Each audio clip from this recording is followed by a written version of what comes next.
జై శ్రీకృష్ణ అండి. ఈరోజు భగవద్గీతలోని చతుర్థ అధ్యాయంలోని 13, 14, 15 శ్లోకాల భావములు తెలుసుకుందాము. మొట్టమొదటగా 13వ శ్లోకం.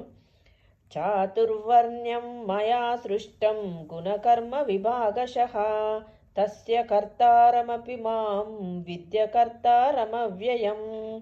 దీని భావము: భౌతిక ప్రకృతి త్రిగుణములు మరియు తత్సంబిత కర్మలను అనుసరించి మానవ సమాజం నందలి చాతుర్వర్ణ్యములు నాచే సృజింపబడినవి.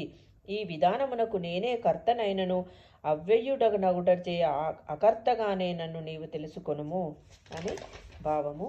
14వ శ్లోకం. నమాం కర్మాణి లిమంతి నమే కర్మ ఫలే స్పృహ ఇతి మాం యోభిజానాతి కర్మభిర్న సబధ్యతే. నన్ను ప్రభావితం చేయు కర్మమేదీనూ లేదు, నేను ఎట్టి కర్మఫలమును వాంఛింపను. నన్ను గూర్చిన ఈ సత్యము నెరిగిన వాడు కూడా కర్మఫలములచే బంధింపబడడు అని భావము.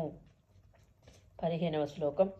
ఏవం జ్ఞాత్వా కృతం కర్మ పూర్వైరపి ముముక్షుభిః కురు కర్మైవ తస్మాత్వం పూర్వైః పూర్వతరం కృతం.